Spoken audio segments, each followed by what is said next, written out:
অসুরদের বিরুদ্ধে যুদ্ধ করতে গেছিলেন এবং অসুরদেরকে পরাস্ত করে দেবতাদেরকে সন্তুষ্ট করেছিলেন। সেই জন্য দেবতারা খুব খুশি হয়েছিলেন দশরথের উপরে। কিন্তু তিনি যে অসুরদের বিরুদ্ধে যুদ্ধ করেছিলেন তার অনেক মানে ইনজিওর্ড হয়ে গেছিলেন, উন্ড হয়েছিল, মানে ঘা হয়ে গেছিল। কৈকেয়ী তাকে খুব সেবা শুশ্রূষা করে তার সেইকে মানে তাকে আরোগ্য করেছিলেন দশরথকে। সেই জন্য তিনি কৈকেয়ীর উপরে খুব সন্তুষ্ট ছিলেন এবং বলেছিলেন, তো আমি তোমাকে বর দেব, তুমি বলো কি বর চাও। বলছে, আমি এখন বর আমি নেব না, আমার এই বরটা জমা থাকলো, পরে আমার যখন দরকার হবে তখন নেব। এবার দুইটা বর কৈকেয়ীর কাছে ডিপোজিট করা ছিল, ব্যাংকে ব্যাংকে যেরকম ডিপোজিট করে রেখে এরকম ডিপোজিট করে রেখেছিল দশরথের কাছে। তারপরে যখন সময় সুযোগ বুঝে তখন মন্থরা একটা আছে, মন্থরা কৈকেয়ী হচ্ছে সহচরী, সে যখন রামের রাজ্যাভিষেক হচ্ছিল তখন মন্থরা বলল যে রাম যদি রাজা হয় তাহলে তোমার অবস্থা খারাপ হয়ে যাবে, তার চেয়ে তোমার ছেলে ভরতকে রাজা করো। তো তখন সেই মন্থরার কুপরামর্শে তখন কৈকেয়ী দশরথের কাছ থেকে দুইটা বর চেয়েছিলেন। এক বরে রামচন্দ্র বনবাসে যাবে, আর আরেকটা বর হচ্ছে যে ভরত রাজা হবে। তো এই যে মানে এখানে আমি যেটা বলতে চাইছি যে দশরথ স্বর্গলোকে দেবতাদের হয়ে অসুরদের বিরুদ্ধে যুদ্ধ করতে গেছিল। তার মানে দশরথ তো মর্তলোকের, অযোধ্যা, তিনি সেখান থেকে তিনি স্বর্গলোকে গেছেন দেবতাদের হয়ে যুদ্ধ করতে। খট্টাঙ্গ মহারাজ তিনিও গেছিলেন দেবতাদের হয়ে যুদ্ধ করতে, খট্টাঙ্গ মহারাজের কাহিনী আছে। মর্তলোকের অনেক অধিবাসী দেবলোকে সরাসরি যেতে পারতেন স্বর্গলোকে, খট্টাঙ্গ মহারাজের কাহিনীও তাই আছে। তো অর্জুনও গেছিলেন স্বর্গলোকে। অর্জুন হচ্ছেন ইন্দ্রের ছেলে, কেননা কুন্তী দেবী পাণ্ডুর দ্বারা অর্জুন জন্মগ্রহণ করেনি। হ্যাঁ, পাণ্ডুর দ্বারা অর্জুন জন্মগ্রহণ করেনি, ইন্দ্রের কৃপায় অর্জুন জন্মগ্রহণ করেছিলেন কুন্তী দেবীর গর্ভে। তো সেজন্য ইন্দ্রদেব তার ছেলে অর্জুনকে স্বর্গলোকে আহ্বান করেছিলেন দেবতাদের বিরুদ্ধে যুদ্ধ ঘোষণা করার জন্য, এবং অর্জুনও যুদ্ধ করে সেখানে জয়লাভ করেছিলেন। এখানে অনেক আরো ডিটেলস কাহিনী আছে, আমি কাহিনীতে ডিটেলসে যাচ্ছি না। আমাদের মূল প্রতিপাদ্য বিষয় বা আলোচ্য বিষয়বস্তু যেটা, সেটাতে আমরা ফিরে আসবো। তো আমি যেটা বলতে চাইছি সেটা যে অর্জুনও স্বর্গলোকে গেছিলেন এই মর্তলোক থেকে, খট্টাঙ্গ মহারাজ গিয়েছিলেন স্বর্গলোক থেকে, শাস্ত্রে বর্ণনা করা রয়েছে, দশরথও গিয়েছিলেন। তো স্বর্গলোকে এই জীবিত অবস্থায় এই আমাদের শরীরে আগেকার দিনে রাজারা দেবতাদের আহ্বানে স্বর্গলোকে যেতে পারতেন। এখানে তো বলা হচ্ছে যে দর্শ পূর্ণমাসী কর্মকাণ্ড বিভাগীয় সমস্ত কিছু যে উপাসনা, এগুলো করার মাধ্যমে স্বর্গলোকে যাওয়া যায়। কিন্তু আগেকার দিনে এরকম শাস্ত্র উদাহরণ দেওয়া রয়েছে, যেরকম আমি বললাম দশরথ গেছিলেন, খট্টাঙ্গ মহারাজ গেছিলেন, অর্জুন গেছিলেন, এরকম অনেক কাহিনী আছে। যুধিষ্ঠির মহারাজ পরে নাকি স্বর্গলোকে গেছিলেন সশরীরে। পরে যখন সবাই পঞ্চপাণ্ডব যখন মহাপ্রস্থানের পথে চলে যান, সবাই দেহ ছেড়েছিলেন, কিন্তু যুধিষ্ঠির মহারাজ দেহ না ছেড়ে সরাসরি স্বর্গলোকে চলে গেছিলেন। তো তার মানে স্বর্গলোক, আমরা আগেকার দিনে সবাই জানি যে স্বর্গলোকটা হচ্ছে হাইয়েস্ট প্ল্যানেট। স্বর্গলোক হচ্ছে সবচেয়ে, যেন আমাদের শরৎচন্দ্র চট্টোপাধ্যায়ের অভাগীর স্বর্গ বলে একটা লেখা ছিল, আপনারা হয়তো অনেকে পড়ে থাকবেন, যে সে স্বর্গলোকে চলে গেল, জমিদার গৃহিণী স্বর্গলোকে চলে গেল, অভাগীর মা সেখানে দেখছে যে জমিদার গৃহিণী স্বর্গলোকে চলে গেল, আমি কবে যাব স্বর্গলোকে। এরকম আমি ভুলে গেছি, এরকম অভাগী অভাগী বলে একটা মেয়ে ছিল, তার মা এরকম দেখছে যে স্বর্গলোকে চলে, শরৎচন্দ্র সেখানে গেছে যে স্বর্গলোকে চলে গেছে। আবার আমরা এমনি একটা মন্ত্র বলি, পিতা স্বর্গ পিতা ধর্ম পিতা হি পরমন্তপ পিতরি প্রীতিমাপন্নে প্রিয়ন্তে সর্বদেবতা। পিতাকে খুশি করলে সব দেবতা খুশি হয়। পিতা স্বর্গ, আমরা স্বর্গ জানি যে স্বর্গ মানে একটা হাইস্ট প্ল্যানেট, কিন্তু স্বর্গলোকের উপরে আরো অনেক প্ল্যানেট আছে, ভূলোক ভূগোলক স্বর্গলোক, ওর পরে মহালোক আছে, জনলোক আছে, তপলোক আছে, ব্রহ্মলোক আছে, তারপরে বিরজা নদী আছে, তারপরে বৈকুণ্ঠ লোক আছে। এই সমস্ত ইনফরমেশন আমাদের বৈদিক সাহিত্যে রয়েছে। অনেকে এই সমস্ত বৈদিক সাহিত্যের এই যে ইনফরমেশন আছে এটা জানে না।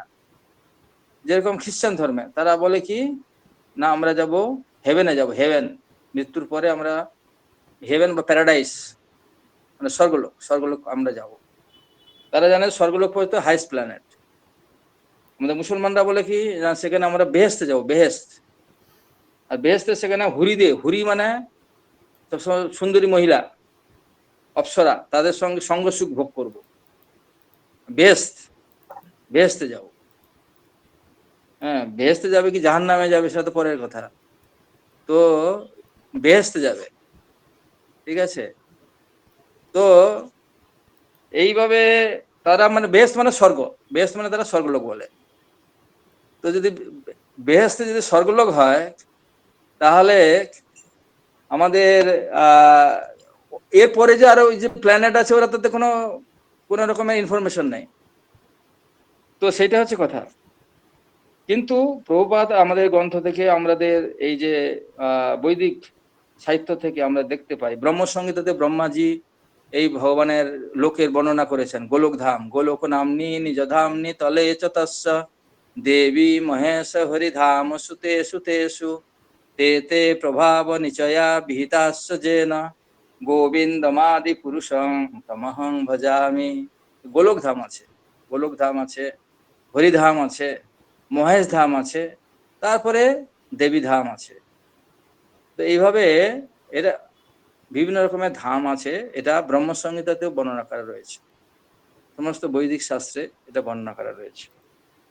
ভগবত ধাম আছে, ভগবান কৃষ্ণ নিজেও বলেছেন যে মজ্জাজি নো জানতি দেবব্রতা দেবান পিতৃন জানতি পিতৃব্রতা ভূতাজিনী জানতি ভূতেজা। আজকে যে শ্লোকে বলছে জানতি মজ্জাজি নো, যারা আমার উপাসনা করে আমার লোকে যায় বা আমাকে লাভ করে। তাহলে ভগবান কৃষ্ণের প্ল্যানেট আছে গোলক ধাম, গোলক ধামে থাকে। গোলক এব নিবসিত অখিলাত্ম ভূত, ভগবান গোলকে থাকেন, গোলক ধাম। তো যারা পিতৃলোকের পূজা করে পিতৃলোকে যায়, আর ভূত লোকে যারা পূজা করে যক্ষ প্রেত লোকে গিয়ে তারা পিশাচ হয়, পিশাচ যোনি প্রাপ্ত হয়। ভূত ভূতের যারা তান্ত্রিক তমগুণে যারা আছে তান্ত্রিকে পূজা করে থাকে তারা ভূত লোকে বা ভূত লোকে যায়, পিশাচ লোকে যায়। তো এইভাবে ভূত আছে বিভিন্ন রকমের, যক্ষ রাক্ষস ব্রহ্মদৈত্য শাকচুন্নি, হ্যাঁ, কত রকমের যে ভূতের আবার ক্যাটাগরিও আছে, ঠিক আছে। ভূতের বিভিন্ন ক্যাটাগরি আছে, শাকচুন্নি আছে, মেছো ভূত আছে যা মাছ খায়। আপনি ধরো জাল ফেলতে গেছেন, মাছ ধরতে গেছেন, সে মেছো ভূত আপনার সব মাছ খেয়ে নিচ্ছে, ঠিক আছে। কত রকমের ভূত আছে, কত রকমের ভূত আছে, তার তার কোনো ঠিক ঠিকানা নাই। ব্রহ্মদৈত্য আছে, ব্রহ্মদৈত্য, ঠিক আছে। ব্রাহ্মণেরা মরে গেলে যদি কোনো পাপ করে নাকি ব্রহ্মদৈত্য হয়ে যায়। আমাদের বলছে মায়াপুরে গুরুকুলে ব্রহ্মদৈত্য সে গাছের উপরে বসে পা ঝুলিয়ে নিচের দিকে বসে আছে, ব্রহ্মদৈত্য, ঠিক আছে। ব্রাহ্মণ যদি মারা গিয়ে কিছু পাপ করে তো ব্রহ্মদৈত্য হয়। তো এরকম বিভিন্ন রকমের ক্যাটাগরি ভূত আছে, শাস্ত্রে বলছে ভূত লোক। তো এইভাবে তো আমরা কি করব, আমরা কোথায় যাব, সেটা চয়েসটা হচ্ছে আমাদের। আমরা কোথায় যেতে চাই? কেউ বলবে না আমি ভূত লোকে গিয়ে ভূতেদের সঙ্গে একটু আড্ডা মারিয়ে আসবো, যাও ভূতের সঙ্গে আড্ডা মারো, কোনো চিন্তা নেই। হ্যাঁ, আমাদের একটা ভক্ত ছিল, সে বলছে আমি একদম গোলক ধামে যেতে চাই না, আমি সবগুলো ধামে সবগুলো লোকে টেস্ট করে করে যাব। আমি স্বর্গলোকে যাব, তারপরে আস্তে আস্তে যাব জনলোকে যাব, তপলোকে যাব। আমি বলি দেখো তুমি স্বর্গলোকে গেলে আবার ফিরে আসতে হবে এখানে। তেতং ভুক্তা স্বর্গলোকং বিশালম ক্ষীণা পুণ্য মর্তলোকং বিশন্তি। তুমি পুণ্য করবে, স্বর্গলোকে যাবে, আবার পুণ্য ক্ষয় হবে, আবার মর্তলোকে ফিরে আসবে। ঠিক আছে? তো সেই মর্তলোকে ফিরে এসে আবার তোমাকে শুরু করতে হবে গোড়া থেকে আবার শুরু করতে হবে, প্রথম থেকে শুরু করতে হবে। তো তার ফলে কি হচ্ছে, আমাদের এই যে সময়টা নষ্ট হয়ে যাচ্ছে, টাইম ওয়েস্ট হয়ে যাচ্ছে। আবার মর্তলোকে এলে মর্তলোকের যে এখন যে দুরবস্থা, ঠিক আছে, প্যালেস্তাইন, ইরান, ইসরায়েল সব যুদ্ধ বিগ্রহ চলছে, ইউক্রেন রাশিয়া যুদ্ধ হচ্ছে, এখানে আমাদের ভারতবর্ষের অবস্থা, চায়না হুমকি দিচ্ছে, পাকিস্তান করছে, বাংলাদেশ হুমকি দিচ্ছে, বলছে আমরা ইলিশ পাঠাবো না দুর্গাপূজার সময়। এখানে যারা ইলিশ খায় তারা তো খুব মন খারাপ, পূজার সময় ইলিশের পাতুরি খাওয়া যাবে না, মহা ঝামেলা। যা এরা শোক করছে, এরা পেপারে লিখছে এগুলো। 3,000 টন ইলিশ পাঠাবে বলেছিল ইউনিস সরকার, না নাকি মৎস্যমন্ত্রী ওদের কেউ আছে, বলছে না আমরা আর ইলিশ পাঠাবো না, দুর্গাপূজার সময় ভুরি ভোজটা নষ্ট হয়ে গেল। যা, এই হচ্ছে আমাদের অবস্থা, এই দেশের অবস্থা আস্তে আস্তে খারাপ হচ্ছে। তো আমরা কি এখানে বারবার আসতে চাই? আবার আমাদের কবি বলছেন, মরিতে চাই না আমি সুন্দর ভুবনে, মানুষের মাঝে আমি বাঁচিবারে চাই। কবি কে লিখেছেন কি জানি না, মাইকেল মধুসূদন দত্ত না কে লিখেছেন, এরকম কে একজন কবি লিখে গেছেন, আমি সুন্দর ভুবনে মরতে চাই না, আমার এই দেশেতে জন্ম যেন এই দেশেতে মরি, এখানে জন্ম হয়েছে এখানে মরবো, আবার এখানে জন্মগ্রহণ করব, এমন দেশটা কোথায় খুঁজে পাবে না কো তুমি, সকল দেশে রানিছে যে আমার জন্মভূমি। বাস, এইখানে বারবার জন্মগ্রহণ করবে, এখানে মরবে, আবার এখানে জন্মগ্রহণ করবে, বাস। এই হচ্ছে আমাদের কবিতা বাচ্চাদের শেখানো হয়, বাচ্চা বড়রা সব শিখে, এইটা নিয়ে কত ওরা গর্ব করে। দেখো, জননী জন্মভূমি স্বর্গাদপি গরীয়সী, জননী এবং জন্মভূমি স্বর্গ থেকেও বড়। কিন্তু ভাগবতম কি বলছে? ভাগবতম বলছে যস্যাত্ম বুদ্ধি কুনাপে ত্রিধাতুকে সধি কলত্রাদিষু ভৌম ইজ্জধি, যতীর্থ বুদ্ধি সলিলে ন কহরিচিত জনেষু অভিজ্ঞেষু সহৈব গোকর। প্রভুপাদ ভাগবতম থেকে এই শ্লোকটা অনেকবার বিভিন্ন তার লেকচারে উল্লেখ করেছেন। যস্যাত্ম বুদ্ধি কুনাপে ত্রিধাতুকে, হ্যাঁ, আমাদের এই যে বুদ্ধি করে কি না, আমাদের যে শরীরটা রয়েছে 3টা ধাতু দিয়ে তৈরি।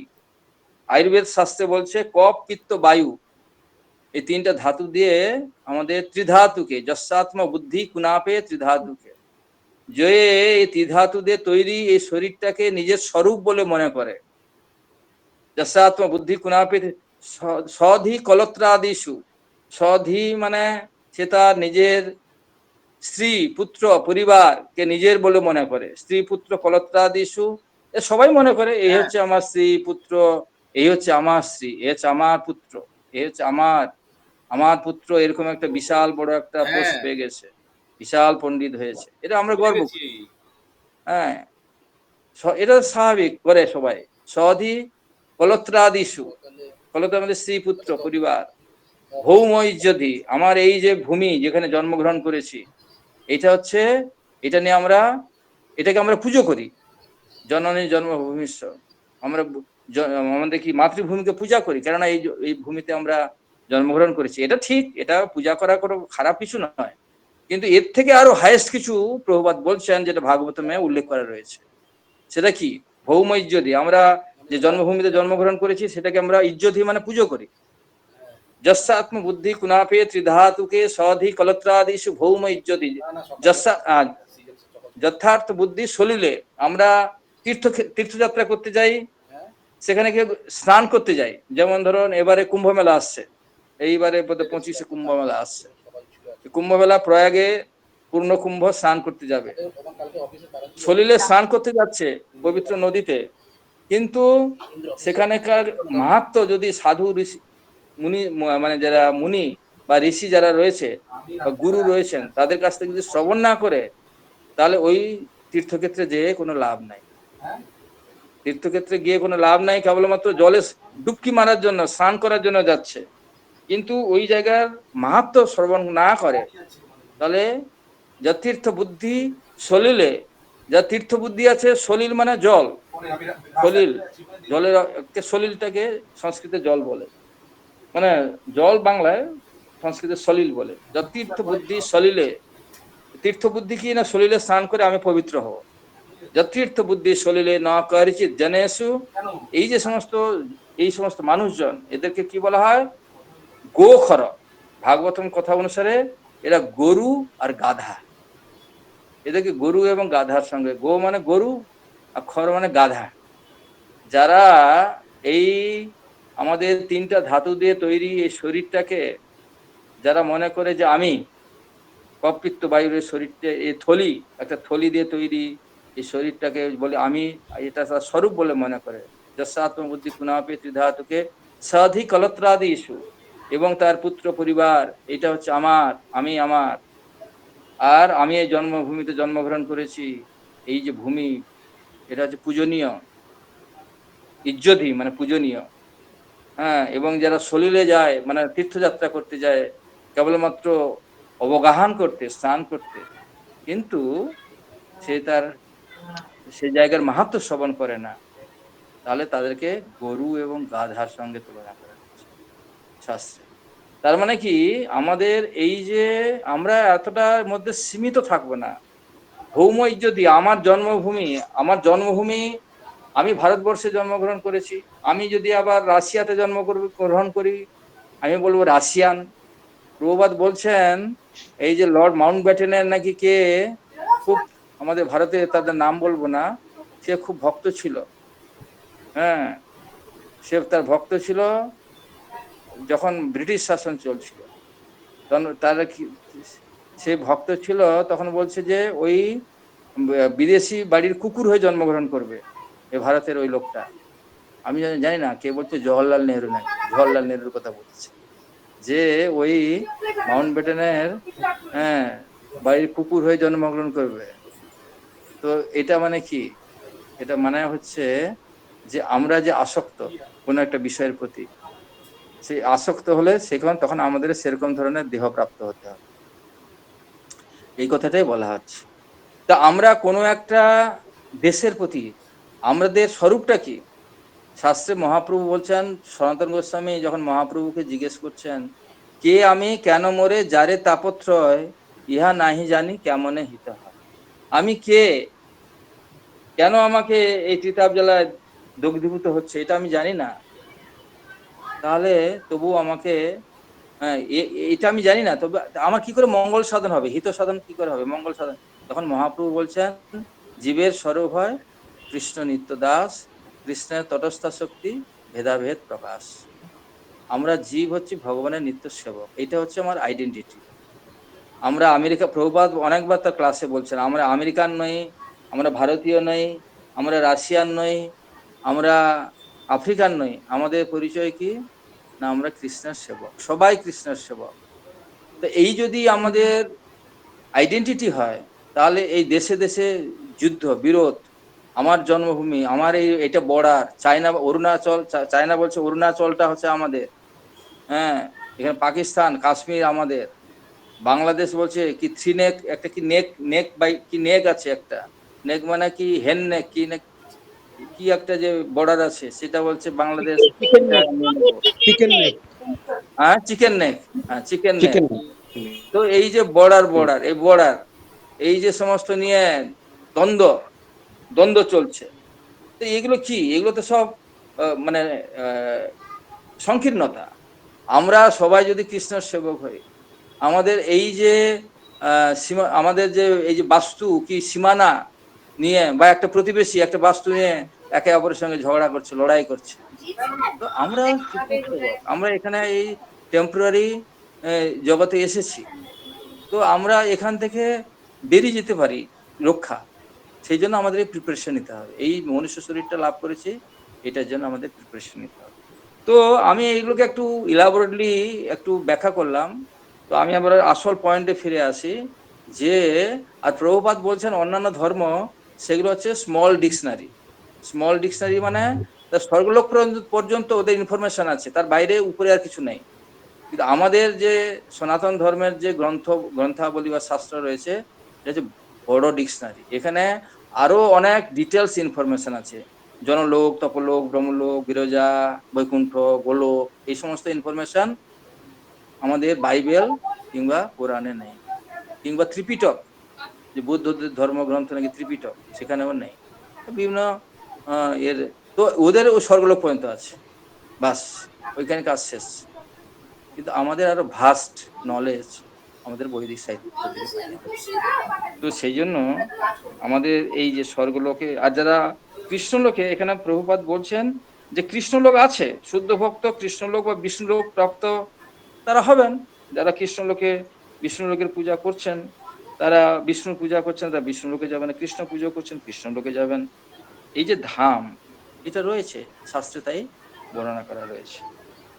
এরপরে নেক্সট শ্লোক আমি চলে আসছি। পত্রং পুষ্পং ফলং তোয়ং যো মে ভক্তা প্রযচ্ছতি তদহং ভক্তু অপহৃতম অস্নামি প্রযতাত্মনঃ। একজন অনুবাদ করুন, যদি কে পড়বেন হাত তুলুন, অনুবাদ করুন। আচ্ছা, একজন হাত তুলেছেন, কি হাত তুলেছেন? আচ্ছা, পরিতোষ রায়, রেস্ট। হরে কৃষ্ণ প্রভু, হাত দণ্ডবত তুলেছেন, প্রণাম। পড়ুন। পরিতোষ রায়, আপনি অনুবাদ পড়ুন। হরে কৃষ্ণ প্রভু। অনুবাদ: যে বিশুদ্ধ চিত্ত নিষ্কাম ভক্ত ভক্তি সহকারে আমাকে পত্র পুষ্প ফল ও জল অর্পণ করেন, আমি তার সেই ভক্তিপ্লুত উপহার প্রীতি সহকারে গ্রহণ করে থাকি। হরে কৃষ্ণ প্রভু। ধন্যবাদ। আপনি তাৎপর্য আরেকজন পড়ুন। কে পড়বেন? হাত তুলুন। তাৎপর্য আমি চাই সবাই পার্টিসিপেট করুন। আচ্ছা, আরেকজন হাত তুলেছেন। আমি তো নামটা পুরো উঠছে না, সেজন্য বুঝতে পারছি না এখানে। বিশ্বজিৎ প্রভু। ওকে, বি আই উঠেছে শুধু। ওকে, তাহলে হরে কৃষ্ণ বিশ্বজিৎ প্রভু প্রভু, আপনি প্রণাম। অনুবাদ পড়ুন, তাৎপর্য পড়ুন। প্রভুপাদ দ্বারা তাৎপর্য জয় প্রভুপাদ কি যায়। জয়। বুদ্ধিমান মানুষের পক্ষে ভগবানের অপ্রাকৃতিক প্রেমময় সেবা নিয়োজিত হয়ে কৃষ্ণ ভাবনাময় হওয়া আবশ্যক। তার ফলে শাশ্বত সুখের জন্য চিরস্থায়ী আনন্দময় ভগবত ধাম লাভ করা যায়। এই প্রকার বিস্ময়কর ফল লাভ করার পদ্ধতি অত্যন্ত সহজ এবং এমনকি অত্যন্ত দরিদ্রতম ব্যক্তিও কোনো রকম যোগ্যতা ছাড়া এই অনুশীলন করতে পারে। এটি লাভ করার পক্ষে একমাত্র যোগ্যতা হচ্ছে ভগবানের শুদ্ধ ভক্ত হওয়া। কার কি মর্যাদা অথবা তার পরিস্থিতি কি, তাতে কিছু আসে যায় না। পন্থাটি এতই সহজ যে অকৃত্রিম প্রেম ভক্তি সহকারে এমনকি একটি পত্র অথবা একটু জল অথবা ফল পরমেশ্বর ভগবানকে অর্পণ করা যেতে পারে এবং ভগবান তা গ্রহণ করে সন্তুষ্ট হবেন। তাই কৃষ্ণ ভাবনামৃত থেকে কেউ বাদ করতে পারেন না, কারণ এটি অতি সহজ সাধ্য ও সর্বজনীন। অত্যন্ত এই সরল পন্থার দ্বারা সচ্চিদানন্দময় জীবনের পরম পূর্ণতা লাভ করতে এমন কোন মূঢ় আছে যে সে কৃষ্ণ ভাবনামৃত লাভ করতে চায় না। কৃষ্ণ কেবল প্রেম ভক্তি চান, অন্য কিছু নয়।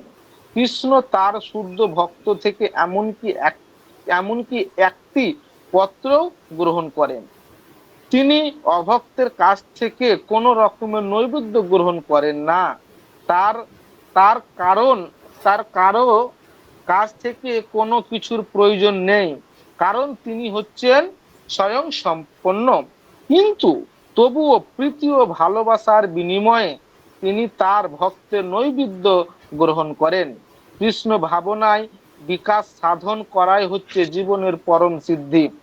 কৃষ্ণের সান্নিধ্যে লাভ করার একমাত্র উপায় যে ভক্তি, সেই কথাটি জোর দিয়ে ঘোষণা করবার জন্য ভক্তি শব্দটি এই শ্লোকে 2 বার উল্লেখ করা হয়েছে।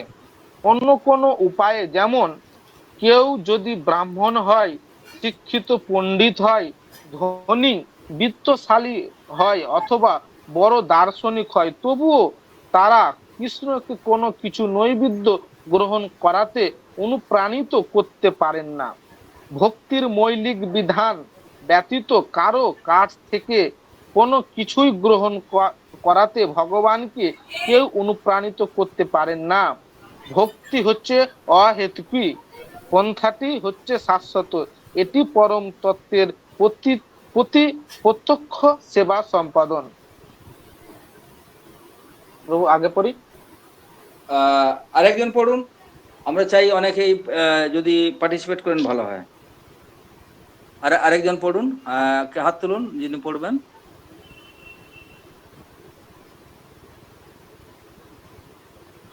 কই মানে ভলেন্টারিলি কেউ হাত তুলছেন না যে কে পড়তে চায়?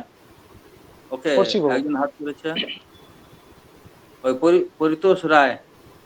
আমি আপনি পড়বো একবার প্রভু। পড়েছেন না? বিশ্বজিৎ রায়, আচ্ছা বিশ্বজিৎ দাস পড়ুন। পরিতোষ রায় তো আগেরবার পড়েছেন, বিশ্বজিৎ দাস হাত তুলেছেন। সবাই ভগবান যে একবার পড়েছেন, ভগবান নতুন একজন বিশ্বজিৎ দাস, হ্যাঁ। ও বিশ্বজিৎ দাস ভ- পড়লেন নাকি? হ্যাঁ প্রভু।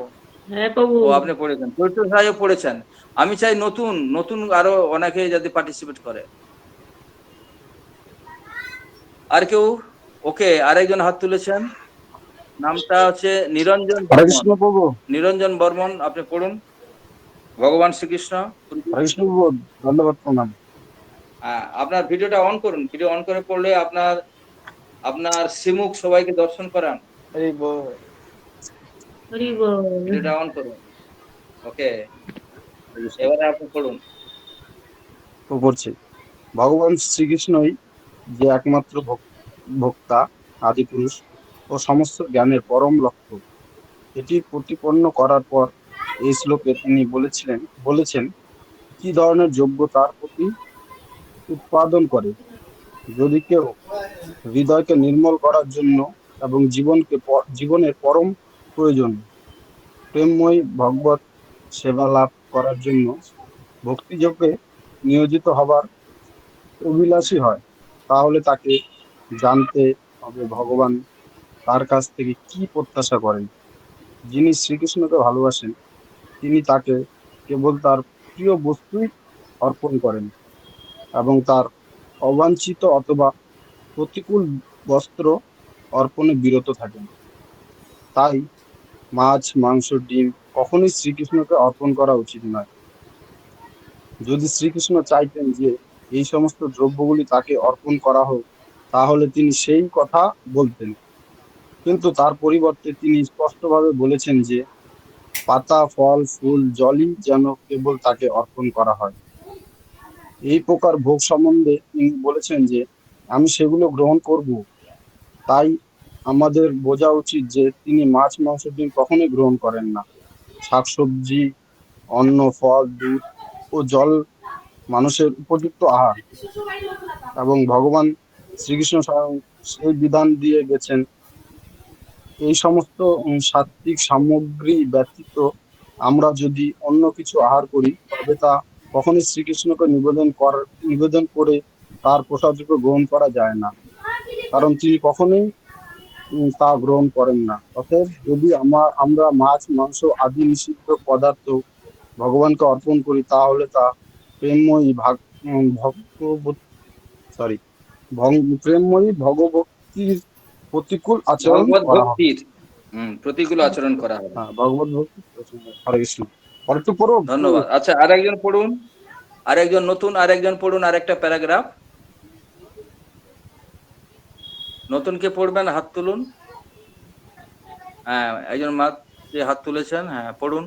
ওকে, জিৎ দাস। জিৎ দাস, আপনি তৃতীয় অধ্যায়ে ত্রয়োদশ শ্লোকে এই যে রয়েছে এটা পড়ুন। হরে কৃষ্ণ প্রভু, ধন্যবাদ, প্রণাম। ধন্যবাদ। পড়েন। জয় শিলা প্রভুপাদের জয়।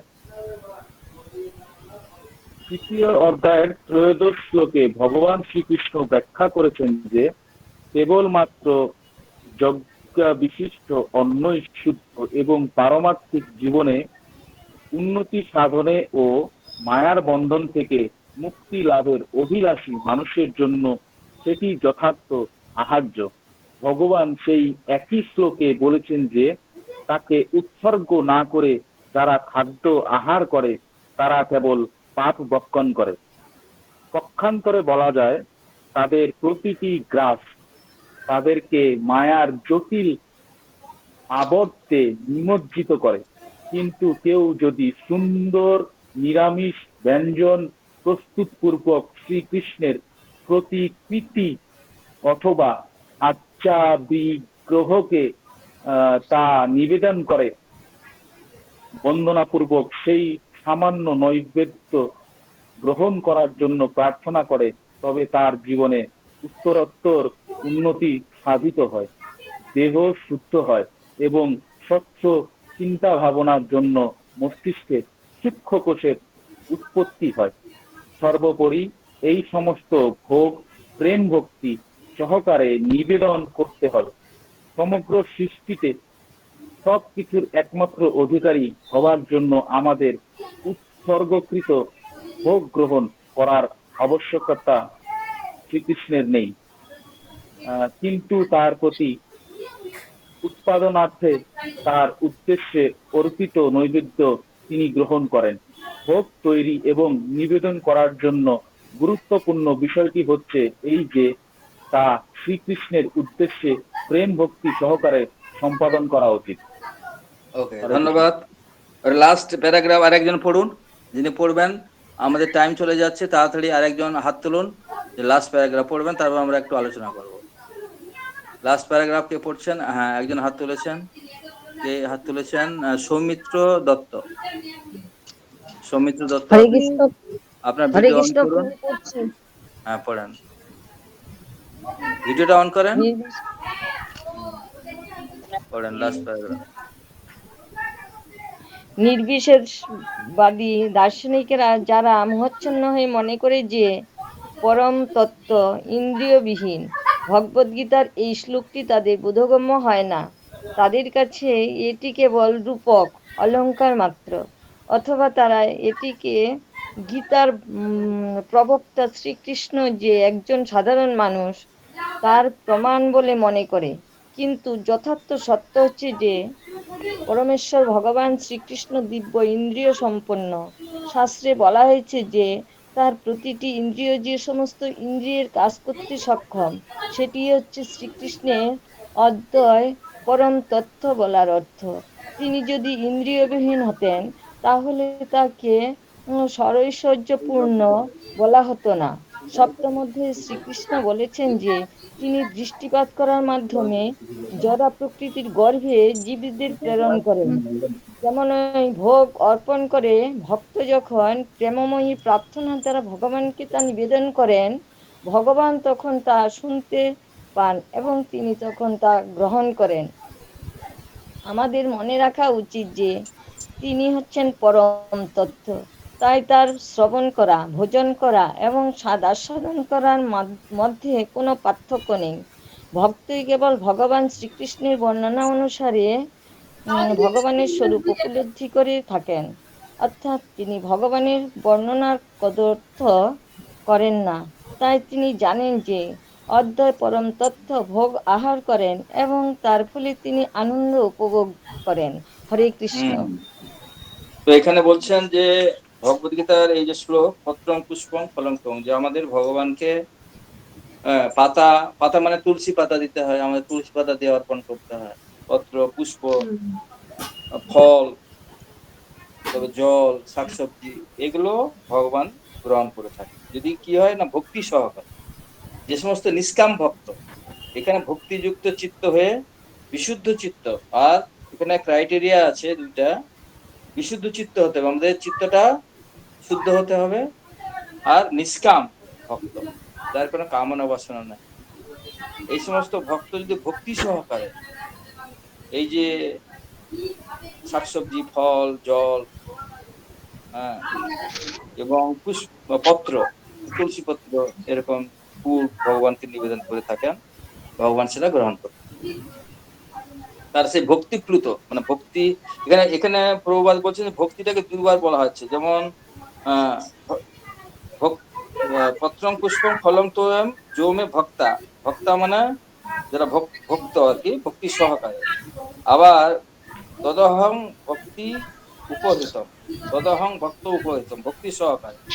ভক্তিটাকে এখানে একটু গুরুত্ব দেওয়া হচ্ছে বেশি করে, কেননা ভক্তই কেবলমাত্র ভক্তি সহকারে ভগবানকে, ভক্ত, ভক্তি আর ভগবান।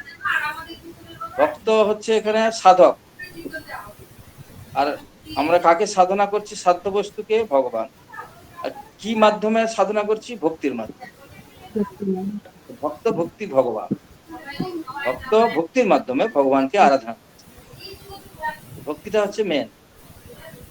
তো এখানে যে ভক্তি, এবং সেই ভক্তি হবে অহেতুকী। অহেতুকী মানে কোনো কন্ডিশন থাকবে না। আমি ভগবানকে ভক্তি করছি, ও ভগবানকে ভক্তি করছি, তাহলে ভগবান আমাকে কি কি করবেন না, আমি তার বিনিময়ে আমি কিছু, ভগবান আমাকে হয়তো কিছু একটা আশীর্বাদ করবেন, বা আমাকে হয়তো আহ কিছু পাইয়ে দেবেন। যেরকম আমি শুনেছি সাউথ ইন্ডিয়াতে বালাজি, যে তিরুপতি বালাজি, সেখানে থেকে পার্টনারশিপ বিজনেস করে। বালাজি কে বলেন যে আমার যদি এত টাকা লাভ হয়, তাহলে আমি আপনাকে 50% প্রফিট আপনি দিয়ে আপনাকে সেবা করব। তো বলছে যে ও বোধহয় 2 কোটি টাকা লাভের প্রত্যাশা করছিল, ওর লাভ 1 কোটি টাকা হয়েছে। তখন বলছে বালাজি, তিরুপতিনাথ, আপনার ভাগেরটা কি আপনি আগে থেকে কেটে রেখেছেন? তাহলে 2 কোটি হওয়ার কথা ছিল, 1 কোটি কেন হলো? তার মানে কি আপনি আপনার ভাগেরটা কি আগে থেকে কি নিয়ে নিলেন নাকি? তো আমরা মনে করি কি যে আমরাকে ভগবানকে আমার বিজনেস পার্টনার বানাবো। তার মানে কি এখানে একটা হেতু থেকে যাচ্ছে, কারণ থাকছে। ভগবানের সেবা করছে, পূজা করছে আহ কোনো একটা লাভের বিনিময়। আবার আমাদের তৎপর মহারাজ বলে একজন মহারাজ ছিলেন, আমি জানি না আপনাদের কাছে এই গল্পটা বলেছিলাম কিনা। অনেকজনের কাছ থেকে অনেক রকমের গল্প বলি, কাকে যে কখন কি গল্প বলেছি আমার মনে নাই। একটা গল্প আছে, জানি না এটা আপনারা শুনেছেন কিনা, সেই গল্পটা বলছি। আমাদের একজন মহারাজ ছিলেন, তার নাম হচ্ছে তৎপর মহারাজ। তিনি এখন নেই, চলে গেছেন মানে ভগবত ধামে। তো তিনি বলতেন, তিনি একটা গল্প বলতেন। তো বলছে একটা লোক ও কালী মায়ের কাছে প্রার্থনা করেছে যে হে মা, আমার যদি এই কোর্টে যদি আমি এই কেসটা জিতে যাই, তাহলে আমি তোমাকে একটা পাঁঠা বলি দেবো। কালী মায়ের কাছে পাঁঠা বলি দেয় না, এই গল্পটা আপনি কি শুনেছেন? বলেছিলাম আমি কোনোদিন? না প্রভু। বলিনি না? বলুন বলুন। আচ্ছা, আমি অনেক জায়গায় ক্লাসে কোথায় কি বলছি আমার বলুন। ভুলে যাই যে কোথায় কোন ক্লাসে বলেছি। আচ্ছা, এটা না, আপনাদের বলুন। বলি তাহলে যে বলুন। এটা আছে হেতু। হেতু মানে আমরা কোন, যে আমার যদি কেসটা যদি জিতে যাই, জমির যে একটা জটিল কেস এই যে কোর্টে চলছে, এটা যদি জিতে যাই, তাহলে তোমাকে একটা পাঁঠা বলি দেবো। যেটা মায়ের পুজো করে তার পাঁঠা বলি দেবে। বলছে ঠিক আছে। তো পাঁঠা বলি, ও কেসটা জিতে গেছে। বলছে মায়ের কৃপায় আমি কেসটা জিতে গেলাম, তো পাঁঠা বলি দেবে। তখন মা কালী, তার অনেকদিন হয়ে গেছে আর পাঁঠা বলি আর দেয় না। তো মা কালী তার স্বপ্নে এসছে, কিরে তুই তো পাঁঠা বলি আমাকে দিবি বললি, এতদিন হয়ে গেল তুই পাঁঠা বলি তো দিলি না। মা কালী তার স্বপ্নে আসছে, ঠিক আছে। তখন ও স্বপ্নে বলছে, দাঁড়ান মা, দাঁড়ান, একটু দাঁড়ান, এত হুড়াহুড়ি করলে হয় নাকি? পাঁঠার দাম আছে অনেক, এখন এটা দিতে, পাঁঠা বলি দিতে তো 4টিখানি কথা নয়। এখন আমার এই তো সবে কেসটা জিতলাম, এখন আমার একটু ভালো করে গুছিয়ে নেই সবকিছু, তারপরে আপনাকে বলে দেবো, মানে পাঁঠাকে বলে দেবো, আপনাকে উৎসর্গ করবো। ঠিক আছে, অনেকদিন হয়ে গেল তবু দেয় না। কি রে, এতদিন তো হয়ে গেল তুই তো বলি দিলি না। পাঁঠার যা দাম এখন আর দেওয়া যাবে না, তোমাকে একটা মুরগি বলি দেবো, মুরগি, ঠিক আছে, মুরগি বলি দেবো। তো ঠিক আছে, এইভাবে বলে প্রতিশ্রুতি দিল। তো অনেকদিন হয়েছে, সে মুরগিও আর বলি দেয় না। কিরে তুই এতদিন হলো তুই মুরগি দিবি বললি, কোথায় দিলি না তো বলি? তখন তো মুরগি তো ডিম দিচ্ছে, এখন ডিমটা বাজারে বিক্রি করে টাকা পয়সা আসছে, এখন ডিম দেওয়াটা ছাড়ুক, তারপরে দেখা যাবে। তো অনেকদিন হলো, তারপরে ডিম দেয়া, সে আর ডিম দেওয়া মুরগি আর বলিও দেয় না। কিরে এখন অনেকদিন তো হয়ে গেল, তখন বলছে না না, এই মুরগি টুরগি আমি বলি দিতে পারবো না, একটা পায়রা বলি দেবো, পায়রা। ঠিক আছে তাই দে। অনেকদিন হয়ে গেছে, তো পায়রাও বলি দেয় না। ওই কিরে তুই তো পায়রা বলি দিবি বললি, এতদিন দিলি না, কারণটা কি? তখন বলছে যে পায়রা ধরা অত সহজ নাকি, পায়রা ধরা অত ইজি কথা নয়। তো ধরি, তারপর তোমাকে বলি দেবো, কোনো চিন্তা নেই, তুমি একটু সবুর করো, ধৈর্য ধরো, পাবে তুমি, কোনো চিন্তা নেই। ঠিক আছে চল। তারপরে পায়রাও বলি দেয় না। তারপরে কিরে এতদিন তো হয়ে গেল, আর কত ধৈর্য ধরবো?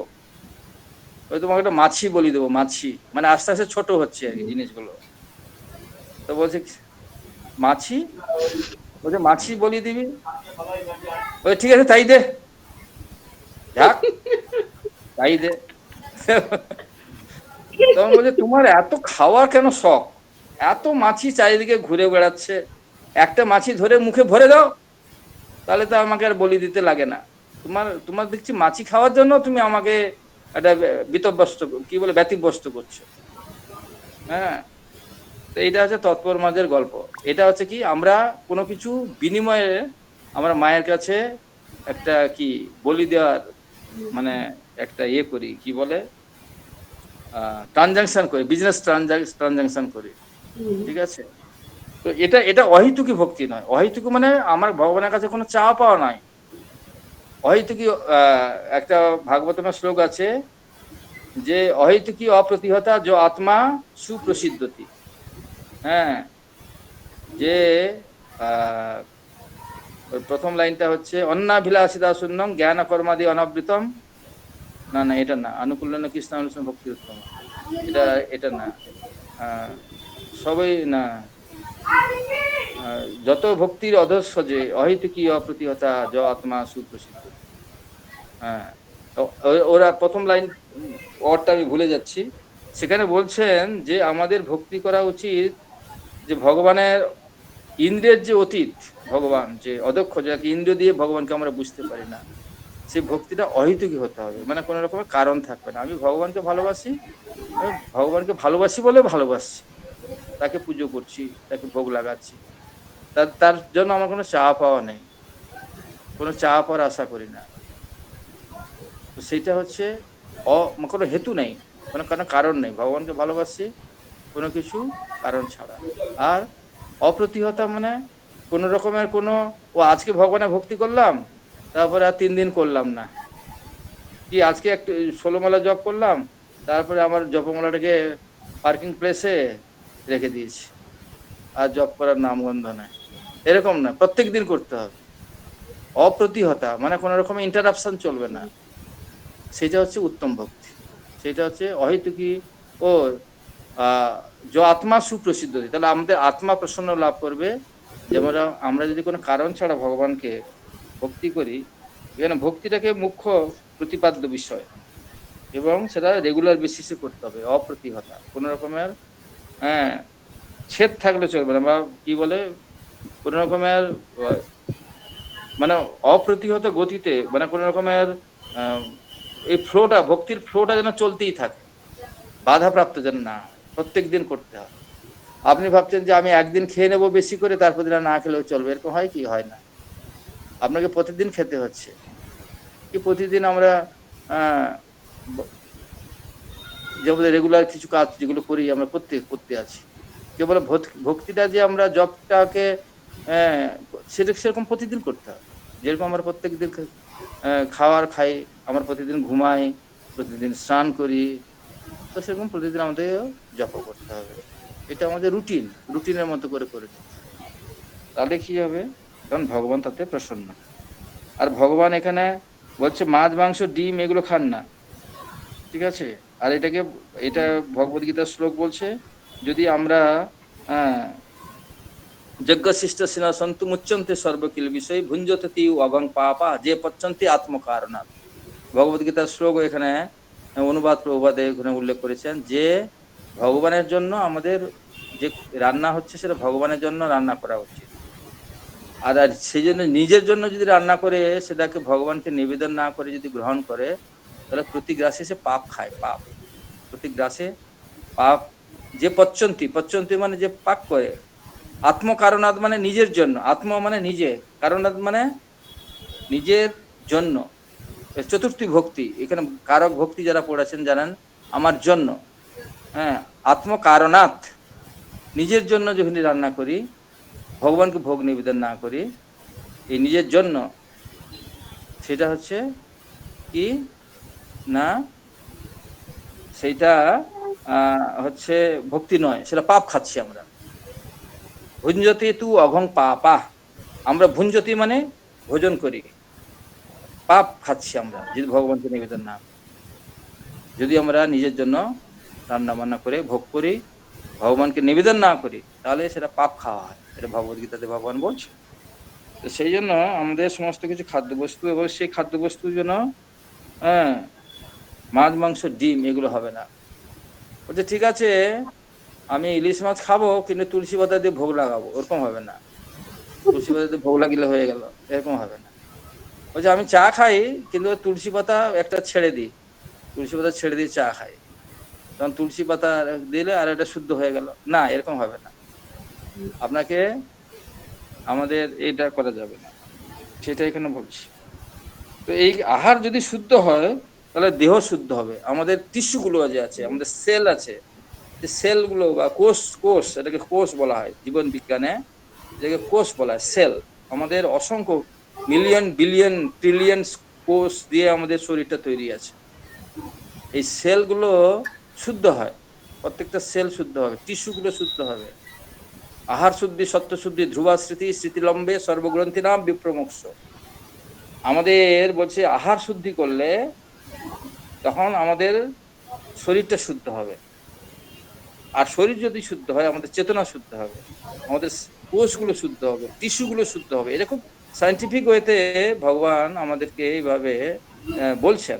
আমাদের সায়েন্টিফিক ওয়েতে বুঝতে হবে যে আমাদের যে অসংখ্য কোষ আছে শরীরে, বিলিয়ন ট্রিলিয়ন কোষ আছে, কোষগুলো সূক্ষ্ম সূক্ষ্ম যেগুলো সমস্ত টিস্যু আছে সেগুলো শুদ্ধ হবে, চেতনা শুদ্ধ হবে, কেন? শুদ্ধ আহার করলে।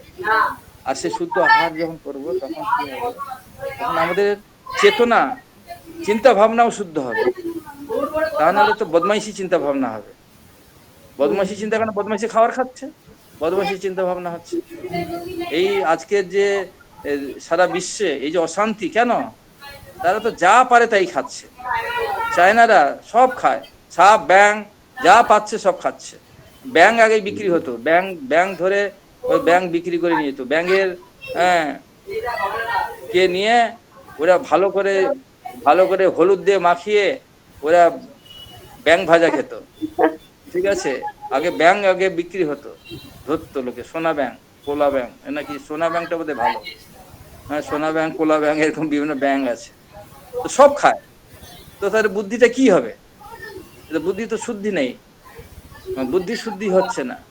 তো খাবারের উপরে সবকিছু নির্ভর করছে, চেতনাটা নির্ভর করছে। সেই জন্য যে ভগবানের বলছে, ভগবান এখানে ভোগ লাগাবো, আমি অত কষ্ট করে পায়ের ঘাম মাথায় ফেলে, মাথার ঘাম পায়ে ফেলে, আচ্ছা মাথার ঘাম পায়ে ফেলে আমি এত কষ্ট করলাম, আমি ইনকাম করলাম, আবার ভগবানকে ভোগ দিতে হবে, তার কি এখানে ভূমিকা কি আছে? আমি তো কষ্ট করলাম। অনেকে বাইরের লোকেরা এরকম বলে থাকে যারা ভক্ত নয়, ও ভগবানের এখানে কি ভূমিকা আছে? আমি মাথার ঘাম পায়ে ফেলে ইনকাম করলাম, ও আবার ভগবানকে ভোগ দেয়।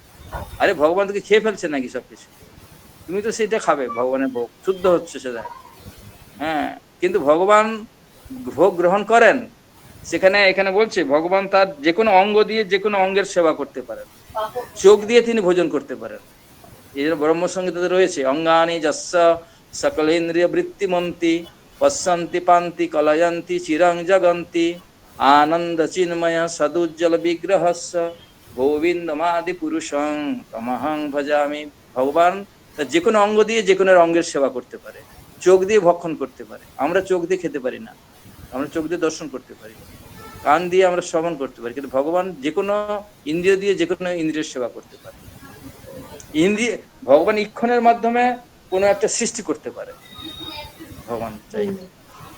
তো এই জন্য ভগবানের ইন্দ্রিয় হচ্ছে, আমাদের ইন্দ্রিয় সীমিত, ভগবান হচ্ছে অসীম। এনিওয়ে আমাদের টাইম হয়ে গেছে, এক্সপ্লেন করলে ইলাবোরেটলি আরো অনেক কিছু বলা যায়, কিন্তু আমাদের এখন টাইম হয়ে গেছে, এখন বেজে গেছে 5 মিনিট অলরেডি ওভার হয়ে গেছে, ঠিক আছে? তো এখন যদি কোনো প্রশ্ন থাকে আমরা আলোচনা করে এখানে সমাপ্ত করব। কোনো যদি প্রশ্ন থাকে আপনারা হাত তুলতে পারেন, একটা দুটো প্রশ্ন নেব, তা নাহলে তারপরে আমি তাহলে এখানে আমি আজকে সমাপ্ত। হরে কৃষ্ণ। কেন প্রশ্ন নেই? আমি কারো হাত দেখছি না। ও একজন হাত তুলেছেন, ওকে, বিশ্বজিৎ দাস আর সৌমিত্র দত্ত দুজনে হাত তুলেছেন। আচ্ছা, আগে বিশ্বজিৎ প্রভু বলেন আপনার প্রশ্ন। হরে কৃষ্ণ প্রভু, হরে কৃষ্ণ প্রভু, ধন্যবাদ প্রণাম। প্রভু আমার প্রশ্ন হচ্ছে, এখানে যেমন 26 নম্বর শ্লোকে বলছেন পত্রং পুষ্পম ফলং তোয়ং জমে ভক্ত প্রয়োজতে, মানে কোন ভক্ত যদি প্রেম প্রতি সহিত ভগবানকে নিবেদন করেন সেটা ভগবান গ্রহণ করেন। তো কোন ভক্ত হয়তো প্রেম প্রতি বা ভয়ে আমাদের এই 4টা নিয়ম, যে গুরু মহারাজের 4টা নিয়ম সেভাবে পালন করতে হবে, তিনি ওনার এখনো দীক্ষা হয়নি বা কিছু, তো সেই হিসাবে কি ভগবান সেটা গ্রহণ করবেন, না আমাদের কি করণীয়? ভগবান গ্রহণ, প্রেম নেই বা প্রেম সহকারে বা ভক্তি সহকারে করছে না, এমনি নিবেদন করছে, ভগবান কি গ্রহণ করছে কি করছে না? ভগবান ওইটা যে প্র্যাকটিসটা করুক, প্র্যাকটিসটা করতে করতে আস্তে আস্তে ভক্তি হবে। ভক্তিটা তো প্র্যাকটিস করতে করতে আমাদের একদিনে তো ভক্তি হয় না। ভক্তিটা ভগবানের প্রতি অনেকে হয়তো অনিচ্ছা সত্ত্বেও করছে, বলছে ভক্ত বলছে ঠিক আছে, এটা তো লাভ হলেও হতে পারে, ওর ডাউটও আছে। ভগবান কি গ্রহণ করেন? এটা কি ভক্তি করলে, এটা কি দিলে কি শুদ্ধ হবে কি হবে না, এরকম ওর মধ্যে সন্দেহ আছে। কিন্তু ওটা যদি প্র্যাকটিস করে, যেরকম অনেকে প্রণাম করতে হবে, প্রণাম করতে হবে, সন্ন্যাসী আছে প্রণাম করতে হবে, তো সন্ন্যাসী আছে তখন কি করে, যাতে সামনাসামনি না পড়তে হয় অন্য রাস্তা দিয়ে কেটে পড়ে, যাতে আর প্রণামটা না করতে হয়। তার মানে কিনা তার ভক্তি নেই, তার ভক্তি নেই, সেই ইচ্ছা নেই, সে অন্য রাস্তা দিয়ে কেটে পড়া ধান্দা করছে। তো সেরকম প্রথম প্রথম আমাদের এই ভগবানকে ভক্তি বা কিছু অর্পণ করা হয়তো অনিচ্ছা সত্ত্বেও, মানে ভক্তি নেই, তবুও এই যে প্র্যাকটিসটা করছে, প্র্যাকটিস করতে করতে, প্র্যাকটিস মেক্স ম্যান পারফেক্ট, একটা কথা আছে ইংলিশে। এখন আমাদের প্রত্যেকদিন অভ্যাস করি, তখন আমাদেরকে আস্তে আস্তে সেটাকে নিখুঁত করবে, শুদ্ধ করবে, নিখুঁত করবে। তো এটা আমাদের প্রতিদিন প্র্যাকটিস করতে হবে। যেরকম আপনি ধরুন একটা বাচ্চা, যে ওটা ছেলে যারা পড়াশোনা করে, তারা একটা অঙ্ক, তো অঙ্ক ভয় আছে, কিন্তু সে প্র্যাকটিস করতে করতে এবং সেটা যদি আস্তে আস্তে অনুশীলন করে, তখন একটু একটু করে পারবে। তারপর তার প্রতি যখন একটু পারবে, তখন তার প্রতি একটু ভালো লাগবে। যখন কোনো একটা অঙ্ক ম্যাথমেটিক্স সমাধান করে ফেললো, সমস্যা কোনো একটা ইকুয়েশন সলভ করলো, তখন কি হয়, তখন সে একটু আনন্দ পায়। হ্যাঁ রে, আমি তো একটা বেশ ভালোই পারলাম তো, হ্যাঁ, তখন সে একটু আনন্দ পায়। তো এইভাবে প্রথম প্রথম আনন্দ পাবে না। ভক্তি যখন ভগবানকে ভোগ লাগাচ্ছে, অনিচ্ছা সত্ত্বেও কি ভক্তি নেই, কিন্তু সে করুক, অভক্তি সহকারে করলেও করুক, ইচ্ছা অনিচ্ছা সত্ত্বে করলেও করুক, এই করতে করতে একটু ইন্টারেস্ট পাবে পরে। এটা টাইম লাগবে, কেন আমরা তো এটা করিনি না, অভ্যাস নাই না আমাদের। এটা অনেকদিন ধরে অনাদি কর্মফলে পড়ি ভবার্ণব জলে, তরিবারে না দেখি উপায়। আমাদের অনাদি কাল ধরে আমরা পড়ে আছি এখানে, কোনো অভ্যাস নাই আমাদের। হ্যাঁ, কত কত জন্ম ধরে আমাদের এইটা অভ্যাসটা ভুলে গেছি। আমরা তো অসৎসঙ্গ করে আমরা আমাদের অভ্যাসটা অন্যদিকে চলে গেছে। অ্যাটলিস্ট আমাদের অভ্যাসটা আস্তে আস্তে করার দরকার আছে। প্রথমে ভক্তি থাকবে না, কিন্তু ওরা করুক, করতে করতে আস্তে আস্তে তার মধ্যে সেই রুচিটা আসবে। ওকে, আচ্ছা, নেক্সট কে আরেকজনকে সৌমিত্র দত্ত নাকি এই জন্য বলেছিলেন নাকি, আমি ভুলে গেলাম নাম। তার প্রশ্নটা কি আছে বল। আর একটা প্রভৃতি ছিল এখানে, সেটিকে বলা হচ্ছে শ্রীকৃষ্ণ অদ্বৈত পরম তত্ত্ব। অদ্বৈত মানে প্রভৃতি, অদ্বৈত না অদ্বয়? অদ্বয়, অদ্বয়, সরি, অদ্বয়, অদ্বয় মানে ভগবান আছে ছাড়া আর কেউ নেই। ভগবান হচ্ছে অদ্বয়, অদ্বয় তত্ত্ব। অদ্বয় মানে ভগবানের উপর, ভগবানের সমান কেউ নেই, ভগবানের উপরে কেউ নেই। সব হচ্ছে আমরা হচ্ছে সবাই ভগবানের সেবক, অদ্বয় তত্ত্ব। ঠিক আছে, ঠিক আছে। অদ্বৈত তত্ত্ব। এখানে একটা শ্লোক আছে, বদন্তি তত্ত্ব বিতত্ত্বং যদ জ্ঞানম অদ্বয়ম। একটা ভাগবতের শ্লোক আছে, বদন্তি তত্ত্ব বিতত্ত্বং যদ জ্ঞানম অদ্বয়ম। অদ্বয়, সেখানে অদ্বয় কথাটা বলা হচ্ছে। যদ জ্ঞানম অদ্বয়ম ব্রহ্মেতি পরমাত্মাইতি ভগবান ইতি শব্দতে। ভগবান তিন রূপে ভগবানকে বোঝা যায়। একটা ব্রহ্মরূপে, ব্রহ্মরূপে মানে ভগবান হচ্ছে একটা জ্যোতি, মানে শরীর থেকে জ্যোতি নির্গত হচ্ছে, সেটা একটা প্রাথমিক নলেজ। আর পরমাত্মা মানে চতুর্ভুজ বিষ্ণুমূর্তি, ক্ষীরোদকশায় বিষ্ণু, এটা হচ্ছে পরমাত্মা, এটা হচ্ছে তার থেকে একটু ডিপ নলেজ। আর ভগবান সেটা হচ্ছে সবচেয়ে হাইয়েস্ট নলেজ। সেজন্য এই যে ভগবান হচ্ছে অদ্বৈত তত্ত্ব, এই ভগবান এই তিন রূপে নিজেকে প্রতিভাত করছেন। একটা হচ্ছে ব্রহ্ম, যেটা ভগবানের শরীর থেকে জ্যোতি বেরোচ্ছে, পরমাত্মা যেটা চতুর্ভুজ ক্ষীরোদকশায় বিষ্ণু পরমাত্মা রূপে সবার হৃদয়ে, সমস্ত জীবের হৃদয়ে বিরাজ করছেন। আর হচ্ছে ভগবান কৃষ্ণ, দ্বিভুজ মুরলীধর কৃষ্ণ। আর আমাদের পরমাত্মা যে রয়েছে এই হৃদয়ের মধ্যে, ও চতুর্ভুজ আছেন, শঙ্খচক্র গদা পদ্মধারী ক্ষীরোদকশায় বিষ্ণু, তিনি হচ্ছেন পরমাত্মা। আর দ্বিভুজ মুরলীধর কৃষ্ণ, তিনি হচ্ছেন ভগবান এবং চরম উপলব্ধি। সেই এই যে তিনটা তত্ত্ব, এটাকে অদ্বৈত তত্ত্ব বলা হয় ভাগবত। ওকে, আর আর যে জন্য প্রশ্ন করেছিলেন, আর একজন কি যেন, আরেকবার হাত তুলে আনতো, এটা এ করতে করতে আর তো তার নামটা ভুলে গেছি। নেই তাহলে নিশ্চয়ই, আর যদি থাকে তাহলে হাত তুলুন, না হলে আমি এখানে। ও বিশু বিশু বর্মন। হরে কৃষ্ণ প্রভু, দণ্ডবোধ প্রণাম। ধন্যবাদ, নাম বলেন। প্রভু, আমি বলছিলাম যে ব্রাহ্মণেরা যখন দেব দেবীদের পূজা করে তখন অংশী বিষ্ণু বলে, তো ওইটা কি অবিধিপূর্বক হওয়ার ফলে কি কোনো ফলপ্রসূত হয় না? যেরকম এইখানটায় বলেছে কোনো ব্রাহ্মণের কাছ থেকেও উনি নৈবেদ্য গ্রহণ করেন না।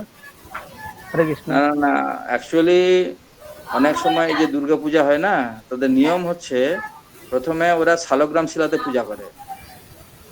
নিয়ম হচ্ছে দুর্গাপূজাতে প্রথমে শালগ্রাম শিলাকে পূজা করে তার নৈবেদ্যটাকে আবার দেবতাদেরকে সেই নৈবেদ্যটাকে বা সেই প্রসাদটাকে দেওয়া হয়। দেবতারাও এই শালগ্রাম শিলা বা ভগবানের প্রসাদ পেয়ে তারাও খুব খুশি হয়। যারা সত্যিকারের ব্রাহ্মণ, যেমন এই দুর্গাপূজা আসছে প্রথম কিন্তু তারা শালগ্রামে পূজা করে। যদি সত্যিকারের ব্রাহ্মণ যারা পুজো করে, যারা বিধি অনুসারে, প্রথমে তারা শালগ্রাম নারায়ণের পুজো করে থাকে। তারপরে সেই পুজোর যে নৈবেদ্য বা প্রসাদ, সেটা দুর্গা মাকে দেন।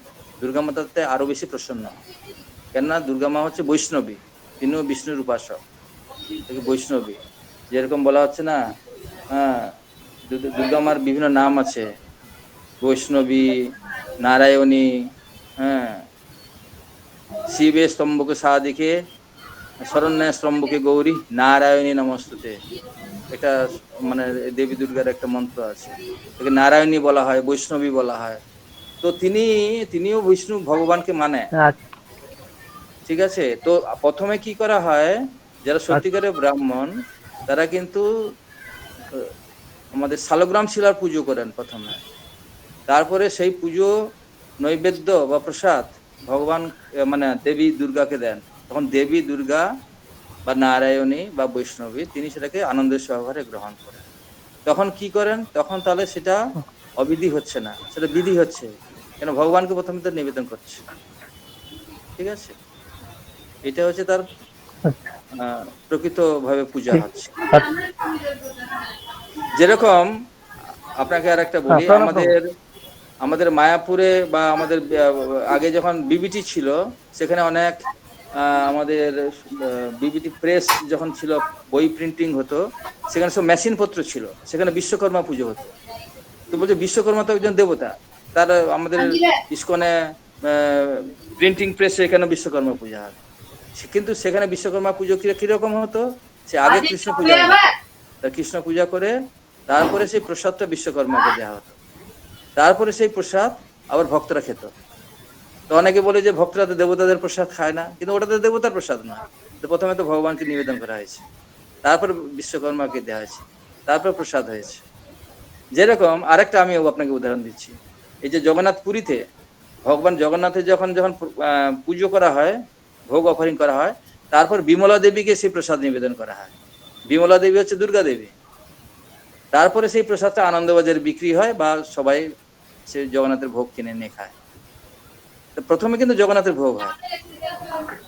আবার যে ভুবনেশ্বরে আছে, সেখানেও যে আগে যেখানে আমাদের যা কি নাম বলে গেলাম আমি, ওখানে একটা শিব আছে, বড় একটা শিবের মন্দির আছে, তার কাছে একটা বিষ্ণু মন্দির আছে। সে বিষ্ণু মন্দির আগে পুজো হয়, আমি নামটা ভুলে যাচ্ছি। ভুবনেশ্বরে যারা গেছেন আপনারা জানেন, হ্যাঁ, সেখানে একটা সরোবর আছে, বিন্দু সরোবর। তো আমি এই মুহূর্তে নামটা ভুলে নীলমাধব যাচ্ছি। নীলমাধব হ্যাঁ, না নীলমাধব। নীলমাধব তো সে তো নীলগিরি পার্বতে। এখানে ভুবনেশ্বরের কথা বলছি। ভুবনেশ্বরে হ্যাঁ, আমি আর মানে ভুলে গেছি, মানে এই মুহূর্তে মনে আসছে না। সেখানে প্রথমে ওখানে পাশাপাশি শিবের মন্দির আছে, শিবের মন্দির আছে আর বিষ্ণু মন্দির আছে। প্রথমে বিষ্ণু মন্দিরে ভোগ লাগে, তারপর ওই প্রসাদটা ওই শিবকে দেওয়া হয়, তারপরে সেটা আবার সবার মধ্যে ডিস্ট্রিবিউট করা হয়। তো এরকম যদি ভগবানকে প্রথমে ভোগ লাগানো হয়, তারপর যদি কোনো শিব বা দুর্গাকে দেওয়া হয় কি বিশ্বকর্মাকে দেওয়া হয়, তারপর ভক্তরা সেই প্রসাদ পেতে পারে। কেন আলটিমেটলি এটা কৃষ্ণের প্রসাদ, আর সমস্ত দেবদেবীরাও তারাও কৃষ্ণের ভক্ত প্র্যাকটিক্যালি। কিন্তু শুধু ভগবানকে শুধু যে দেবতাকে ডাইরেক্টলি দেয় সেই প্রসাদ আমরা খেতে পারি না।